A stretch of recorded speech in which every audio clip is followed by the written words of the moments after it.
एक नौजवान था, इसकी विधवा माँ थी। पिताजी की पैतृक जो संपत्ति थी वो धीरे धीरे समाप्त होती जा रही थी। इस नौजवान को चिंता हुई, घर का गुजारा कैसे चलेगा। ये अपनी माँ से कहता है कि माँ, मैं कोई नौकरी कर लूं। माँ ने कहा, बेटे नौकरी कर लो। कहते हैं नौजवान घर से नौकरी करने के लिए निकला और जहां पर नौजवान फौज में भर्ती होते थे वहां पर पहुंच गया। जहां और नौजवान भी खड़े थे लाइन में, ये भी जाकर के पीछे से खड़ा हो गया। ये जो भर्ती करने वाला व्यक्ति था सभी नौजवानों को देखता है, बात करता है, बात करते करते पीछे को आया। इसी नौजवान के पास में पहुंचा और इस नौजवान से कहता है, बेटे किस लिए आए हो।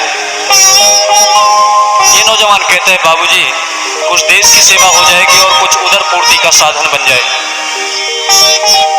ये जो भर्ती करने वाला व्यक्ति था कहता है, बेटे यहाँ तक तो बात ठीक है कि देश सेवा हो जाएगी, लेकिन उदर पूर्ति का साधन बन जाए मेरे बात समझ में नहीं आई। तुम्हारे परिवार में कितने व्यक्ति हैं जो तुम्हारे ही पेट के लिए रोटी नहीं मिलती।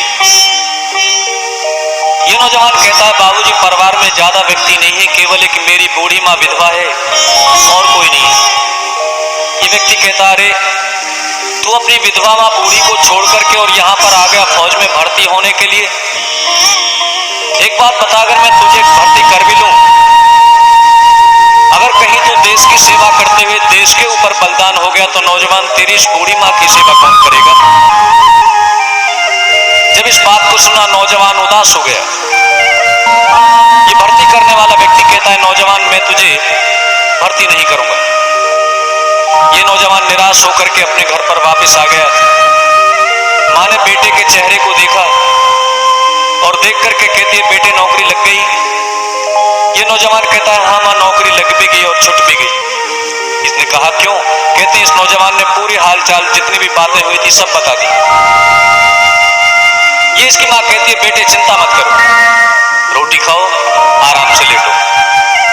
कल सुबह में तुम्हें एक पत्र लिख करके दूंगी, शर्त यह है उस पत्र को रास्ते में पढ़ना नहीं और इस पत्र को बाबू को जाकर के देना।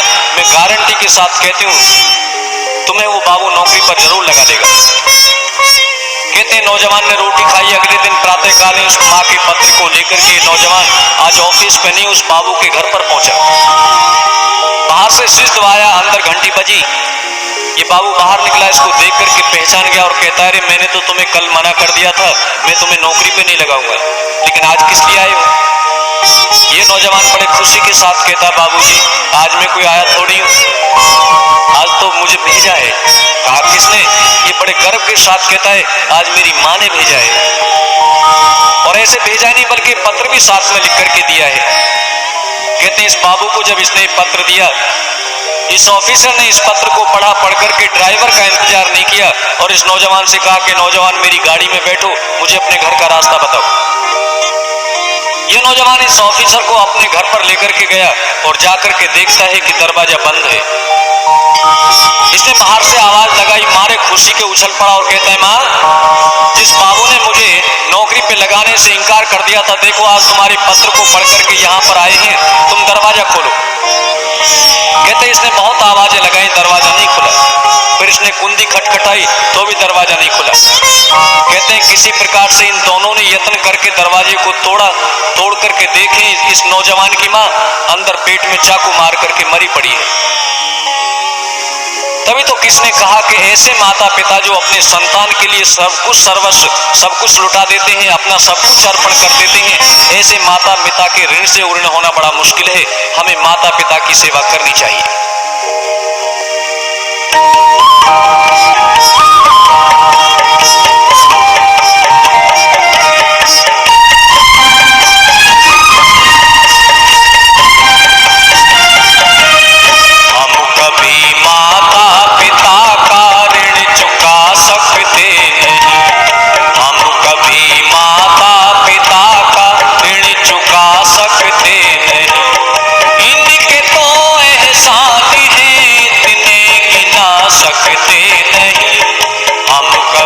माता पिता का ऋण चुका सकते नहीं।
माता